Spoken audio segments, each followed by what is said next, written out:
Pai Senhor, meus irmãos, bom dia. A paz de Cristo. Dia abençoado para vocês, domingo também de bênçãos para vocês. Muitas bênçãos do Senhor.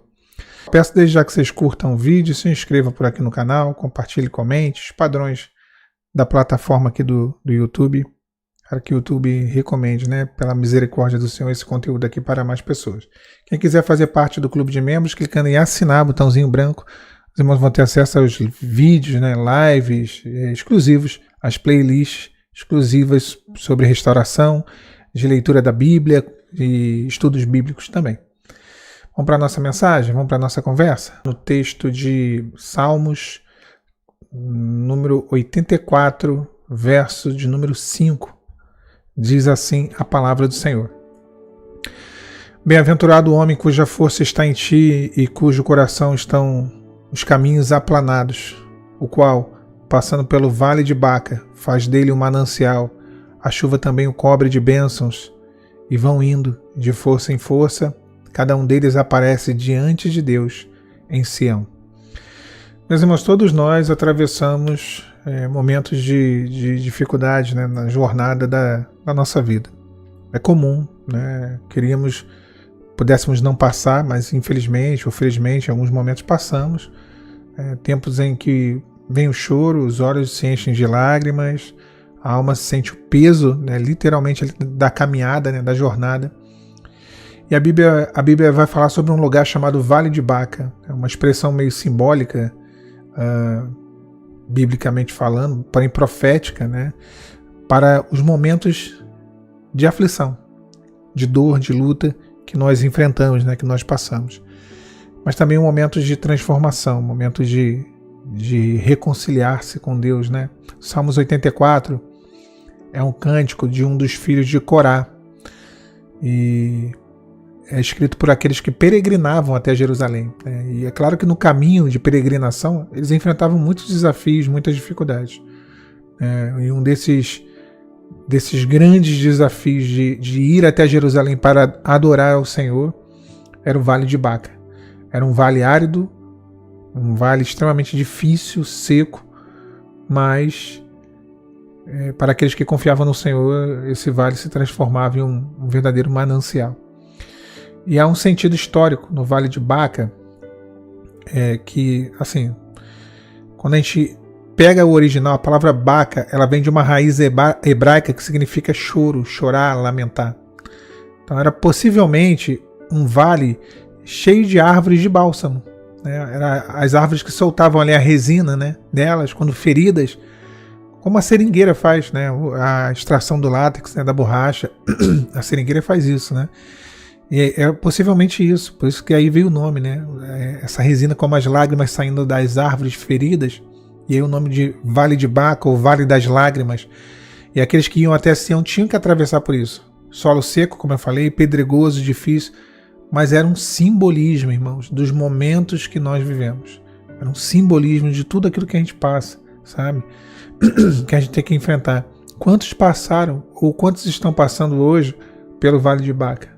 Quantos estão passando tempo de perda, um deserto emocional, uma prova familiar que não tem fim, a incompreensão, o silêncio de Deus, uma porta que se fecha, uma enfermidade. São os vales de Baca, sabe? Agora, há uma promessa no texto. Há uma promessa. E é clara. Faz dele um manancial. Ou seja, aquele que confia no Senhor, ele transforma o lugar da dor em fonte de vida. A dor, ela dá lugar ao júbilo, sabe? E isso é um mistério. O mundo não entende, as pessoas não compreendem, né? Não compreendem isso de forma alguma, mas a dor ela se transforma, e esse é o mistério da bênção de Deus. O vale árido de Baca se transforma em um manancial. E é claro que há uma explicação. O texto diz: a chuva também cobre de bênçãos. A chuva, ela representa o quê? O favor de Deus, a graça. Meu irmão, a graça sempre será graça. Ontem eu estava num debate sobre a salvação no último segundo. E aí havia ali uma discordância, né? Vou ser direto, assim. Eu conversando e na conversa, será que a pessoa que passou a vida toda aprontando, fazendo um monte de bobeira, fazendo a bagaceira, sabe? No último segundo, ela aceita Jesus e aceita Jesus ali e pronto, foi pro céu, vai pro céu. Eu não acho isso justo. E eu no debate, eu era o contraponto. Eu falei, olha, esse senso nosso de justiça é um pouco errado, né? Porque e aí? A gente está invalidando o poder do sangue de Jesus, o poder da cruz. Aí eu até citei a parábola dos trabalhadores da última hora, né? Uma turma entrou, vou dar uma ideia mais ou menos do horário, 7 horas da manhã para trabalhar. Outros entraram 11, outros entraram 3 horas da tarde e outros 5. E aí chegou às 6 horas da tarde, o dono da vinha falou, acabou, vou pagar cada um de vocês. E aí ele deu R$100, vamos supor, para o pessoal das 7, para o pessoal das 11, para o pessoal das 3 e também para o pessoal das 5. Aí quem chegou cedo falou assim, a gente está desde cedo aqui. Por que você só nos deu 100 e deu para eles a mesma coisa que nos deu? E a gente trabalhou muito mais. E aí o dono da vinha falou, olha, o dinheiro é meu. Eu não dei a menos. Eu dei para vocês o que foi acordado. Eu dei para vocês o justo. Foi o justo que eu dei para vocês. Pela jornada de trabalho. Mas se eu quis dar a eles o mesmo que eu dei a vocês, é uma decisão minha, é uma escolha minha. E é isso, meus irmãos. São os trabalhadores da última hora. Às vezes a gente está desde pequeno na igreja, desde pequeno, né, é crente, é cristão e tudo mais. É a pessoa como ladrão da cruz, né, que a irmã Renata está falando, e é verdade. Como ladrão da cruz, no último momento aceitou Jesus, não teve batismo, não falou em línguas estranhas, não pregou, não cantou no coral, né, não teve nada disso, não teve carteirinha de membro, mas foi para o céu. A salvação é um segredo. É um mistério. Então a gente não tem como entender a graça de Deus. Esse é o ponto. Por isso que ela vem como a chuva. Ainda que haja meteorologia, não dá para poder cravar que vai chover ou não. Não é verdade? Tem dia que dá que vai chover e não chove. Tem dia que não dá que vai chover e que é um temporal. Então é isso. A graça. Somos regados pela graça, pela presença de Deus.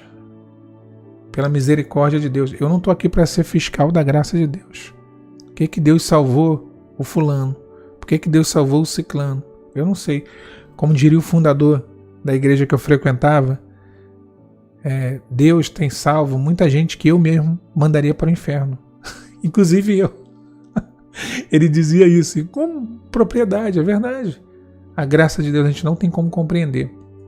Por que Deus ajude misericórdia ali e não aqui? Por que Ele permitiu aqui e não permitiu ali? É Romanos capítulo 9. Né? A gente querendo dizer ao Criador, faça assim ou faça assim. Ele é quem sabe, ele é soberano. Muitos sucumbem ao vale de Baca. Agora aqueles que estão firmados no Senhor, eles não sucumbem, eles florescem no vale de Baca. Porque a diferença não está no vale, mas está na vida firmada em Deus ou não. Essa é a grande diferença.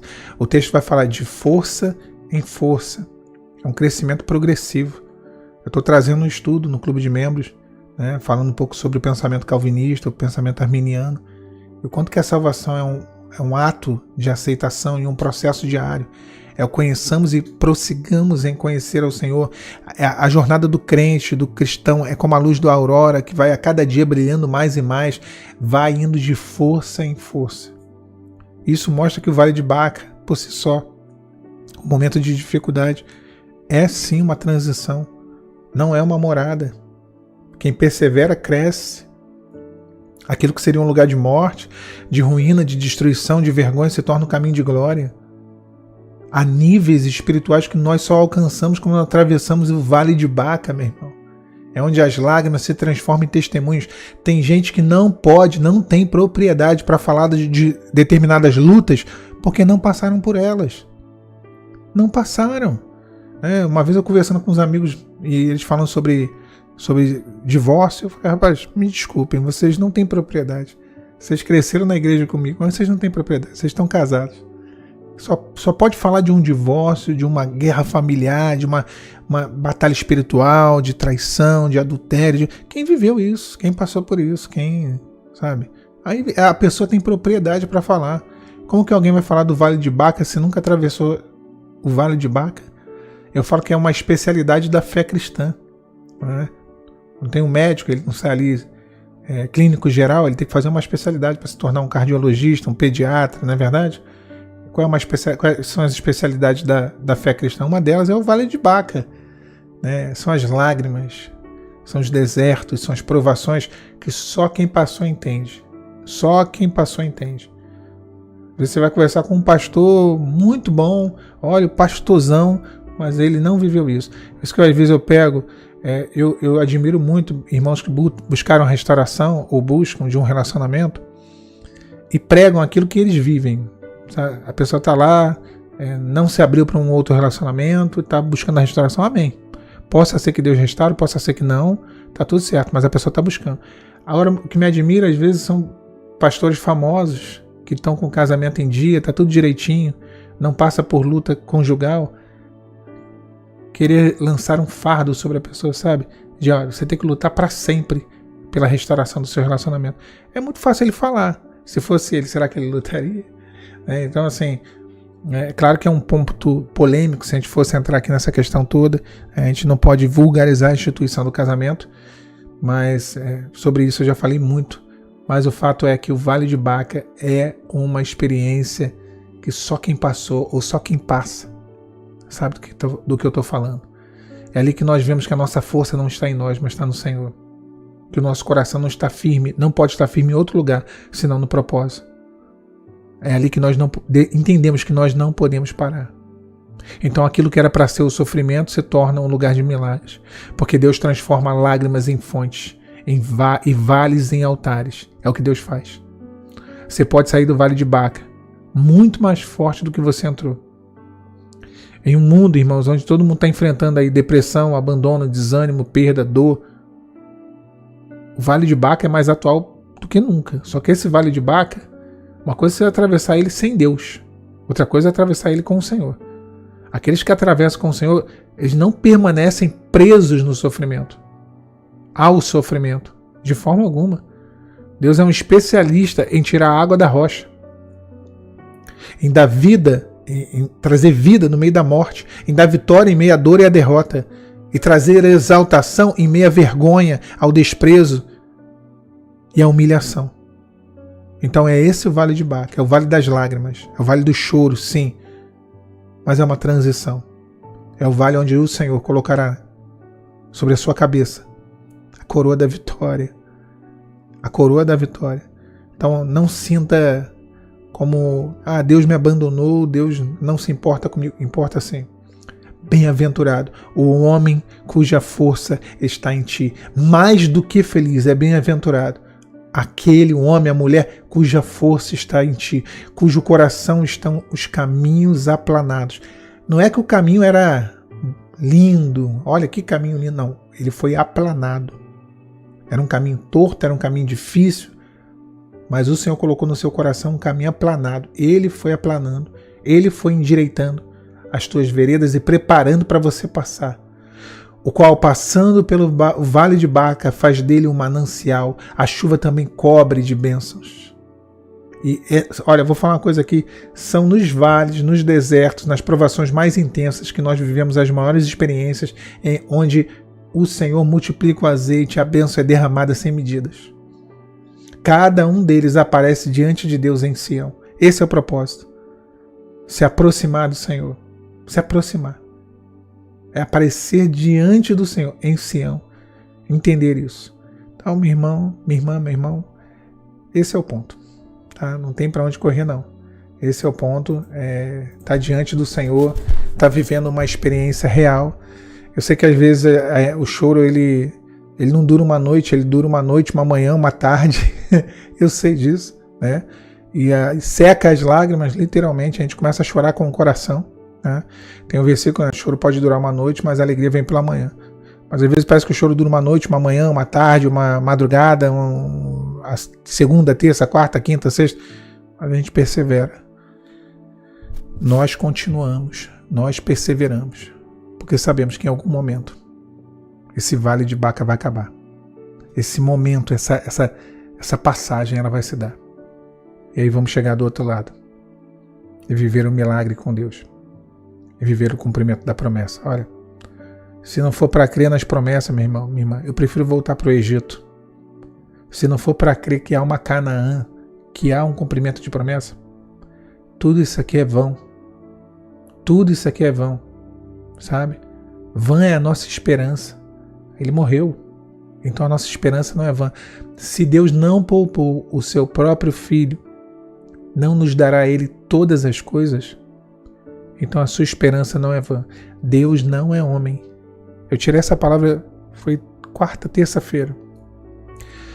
Deus não é homem, né? Às vezes a gente fica com a cabeça meio... Eu fiz uns 2 anos atrás eu senti um desconforto aqui, exatamente aqui, né, no peito esquerdo. Aí eu tava na academia, eu falei, deve ser alguma distensão, alguma coisa. E aí a gente, né, depois dos 40 a gente começa, misericórdia, pode dar algum problema. Aí eu fiz ultra, não deu nada, né? Aí eu fiz a mamografia, deu BIRAD 2, calcificações dispersas pluriformes. Então tem alguma coisa, teve achado, aí tem que monitorar. Aí eu hoje até fui fazer uma ressonância, não coube dentro da máquina, 1,88 m, 108 quilos, não coube dentro da máquina. Eu falei, misericórdia, entrei lá dentro, chegou na hora de fazer o exame, não coube. Aí agora vou ter que procurar outro lugar para fazer a ressonância, para ver detalhado, né, o que é. Mas eu sempre oro ao Senhor, sempre. Eu já tive uma experiência com isso, porque deu um caroço aqui, aí eu fui fazer uma ressonância também, aí o médico falou assim, isso é uma exostose. Aí eu pedi ao Senhor uma palavra no monte, aí veio assim, conforme foi dito, assim será. E aí veio no laudo, exostose. E aí eu pedi uma palavra ao Senhor. E essa semana sobre esse exame, sobre esse caroço e tal, e que eu vou repetir os exames, vou repetir a mamografia agora depois de 1 ano, já estou 2 anos com esse desconforto. Aí veio, eu não destruirei de novo o meu povo, eu estou no meio de ti. O Senhor Deus não é homem, eu habito no teu meio. Então eu fiquei em paz, sabe? A gente fica em paz, a gente tira a palavra, isso traz paz ao nosso coração. Eu vejo propósito em tudo, né? Se eu não coube dentro da máquina, Deus tem algum propósito. Né? Mas assim, e a gente vai seguindo. A gente vai seguindo. De prova em prova, a gente vai dando glória a Deus. Aleluia, glória a Deus. Louvado seja o nome do Senhor, porque é Ele quem nos mantém firme, de pé, na jornada, não é verdade? Se não fosse isso, meus irmãos, se não fosse as palavras, as promessas, meu Senhor, eu não estaria aqui. Não teria motivo para estar aqui. E eu creio que os irmãos também não. O que nos mantém firme na jornada, na caminhada, são as palavras, as promessas, é aquilo que o Senhor fala no nosso coração. Quando você dobra os teus joelhinhos no teu quarto, no teu closet, no teu lugar de oração, e o Senhor vem e visita, não é o homem falando no teu coração. Porque se fosse um homem, de nada adiantaria. Quando João Batista estava preso no cárcere, e ele manda 2 dos seus discípulos perguntar para Jesus se era ele mesmo Jesus, o Messias, Jesus podia ter dito, eu já falei essa mensagem 1000 vezes aqui, ele podia ter dito, sim, fala para João que sou eu. João ia passar uns 2, 3 dias, João ia de novo temer, por conta das circunstâncias. De novo ele ia questionar, será que era ele mesmo? Ele só falou que sou eu, mas e aí? Que comprovação eu tenho? A resposta do Senhor é tão profunda, que Jesus ele não vira para os discípulos de João e fala, não, vai lá e avisa para ele que eu sou Messias. A palavra vai dizer que Jesus ele operou milagres, ele fez um serão. Ele fez uma hora extra, ele curou, libertou, e ele falou assim, vai lá e anuncia a João o que vocês viram. O que vocês estão vendo aqui, que os cegos vêm, que os coxos andam, e aos pobres é anunciado o reino dos céus. Fala para ele o que vocês estão vendo. O Senhor não nos chamou para ser pregador, pregadora, missionário, mensageiro, pastor, bispo, arcanjo, nada disso. Ele nos chamou para ser testemunhas. Ide por toda Samaria, por toda a Galileia e até os confins da terra e sede minhas testemunhas. É testemunhar o que ele faz. Esse é o poder. O testemunho tem um poder absurdo. E aí os discípulos, eles primeiro, a fé foi revalidada no coração deles. Porque eles levaram para João uma mensagem do que eles viram e falaram, cara, é ele o Messias. Olha o que ele fez. Isaías 61. Isaías 61, ele anunciou o reino, ele curou, libertou. Não duvide, João, não duvide. E aquilo animou de novo o coração do profeta, do último profeta da antiga aliança. Embora ele seja do Novo Testamento, ele é o último profeta do Antigo Testamento, da antiga aliança. E aquilo revalidou, revigorou, podemos dizer assim, a fé de João. Quantas vezes passamos, irmãos, por situações, quantas vezes as notícias, as informações, as afrontas, as opressões, as humilhações, as circunstâncias são as piores para poder nos desanimar, para a gente morrer no vale de Baca. Mas há um Deus que tem cuidado de nós. Há um Deus que não nos falta. Ele não é homem. Não é homem. Não destruirei de novo meu povo. Eu não sou homem. Por quê? Porque o homem acusa, o homem falha, o homem falta, o homem não tem misericórdia. Por isso que Davi disse que caiu na mão do Senhor, mas não na mão dos homens. Se fosse pelos homens, se fosse perguntar a algumas pessoas que você conhece aí, tudo de ruim podia estar acontecendo na sua vida pelo desejo dessas pessoas. Aqui também. Eu não sou homem. Nós temos um Deus que cuida de nós. Nós temos um Deus que nos ama, que nos guarda. E Ele atravessa o vale de Baca conosco. É o vale das lágrimas. Sim. Está desidratado. Eu sei como é isso. Mas o Senhor está contigo. Ele está atravessando contigo esse vale. É momentâneo. É passageiro. E no final dessa passagem, dessa etapa, tem sim cumprimento de promessa. Tem sim milagre. Eu creio, tá? Porque Deus não é homem para que minta. E nem filho do homem para que se arrependa. Deus abençoe vocês. Um domingo repleto da paz, da bênção do Senhor sobre o coração dos irmãos. Fiquem com Deus.